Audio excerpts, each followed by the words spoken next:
There's something unmistakable in the air when February rolls around, something that doesn't quite feel like winter anymore. It feels like anticipation. It feels like baseball stretching its limbs and clearing its throat. And as spring training creeps closer, the Toronto Blue Jays find themselves in that familiar, dangerous space between comfort and temptation. Welcome back to the Blue Jays Report, where there is always something to say about this team, because today we're asking the question every front office pretends not to hear but absolutely does. Are the Blue Jays done, or is there one more move hiding in the shadows? On paper, this roster looks settled, it looks organized, it looks like a group that knows who it is, and that's exactly why the idea of a blockbuster trade feels unlikely. Superstars don't just fall out of the sky in February, and turning two good players into Shohei Ohtani only works in video games. The reality is far less glamorous. If the Blue Jays are going to make a move, it has to be surgical, precise, and undeniably worth the disruption. When you scan this lineup honestly, without the emotional goggles, it's difficult to find obvious holes. Almost every position provides value in multiple ways. Even the names fans love to complain about come with defensive reliability, base-running intelligence, or positional flexibility. Andrés Giménez may not light up the box score every night, but his glove speaks fluently, and his legs change innings quietly. To replace someone like that, you don't just need a better bat, you need a clear tier jump, and those are rare at this stage of the calendar. That's why so many trade fantasies collapse under scrutiny. WAR projections tell a revealing story. Most of this lineup sits comfortably above the 2-win threshold when healthy, and the few that don't were held back by injuries rather than limitations. To justify a major trade, you're not just improving the team, you're forcing someone else out of everyday relevance. That's a decision that echoes through a season, and the Blue Jays don't seem eager to create that kind of internal tension without a transformational return. Steven Kwan is the name that keeps resurfacing, almost like a whisper fans can't ignore. He's elegant, efficient, and quietly devastating in the ways that don't always trend on social media.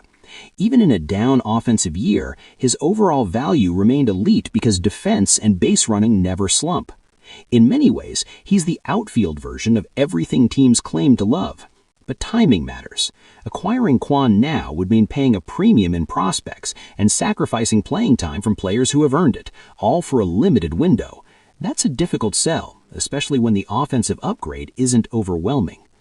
Before we go further, if you're enjoying this breakdown and want more grounded, honest Blue Jays coverage as the season approaches, make sure to like the video, share it with a fellow fan, and subscribe to the Blue Jays Report. Spring is almost here, and things are only going to get louder from here. Where the conversation starts to change is not in the batter's box, but in the bullpen. Relief pitching has a way of deciding seasons quietly, ruthlessly, and often too late. The Blue Jays know this. They lived it last year. Arms got tired, matchups became predictable, options narrowed, and that's why the idea of a left-handed bullpen upgrade feels far more realistic and far more dangerous to opponents. Jojo Romero is the kind of name that doesn't cause fireworks, but should make contenders lean forward in their chairs. A Cardinals team drifting toward a reset has every incentive to move a valuable reliever before his contract clock runs out. Romero's numbers tell a compelling story: a sub-2.10 ERA, a calm presence under pressure, and a delivery that arrives from an awkward angle that hitters never quite get comfortable with. He's not just effective, he's disruptive. This is the sort of move that actually makes sense in February. The cost is manageable, the role is clear, and the ripple effect is clean.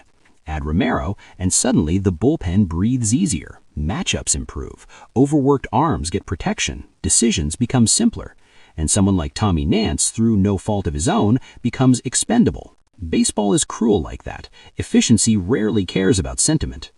What makes a bullpen move even more appealing is how little it disrupts the rest of the roster. You're not blocking young hitters, you're not rearranging defensive alignments, you're not betting the future, you're strengthening the spine of the team, the part that holds everything upright when games tighten and margins disappear. This is the difference between fantasy trades and functional ones.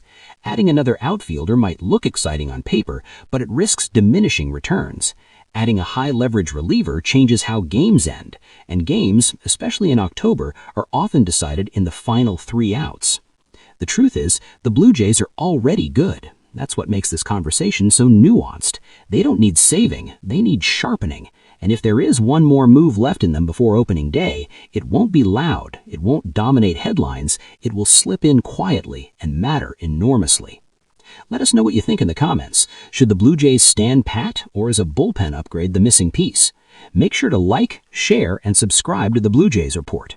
Spring is almost here, and things are only going to get louder from here. And as always, go Jays!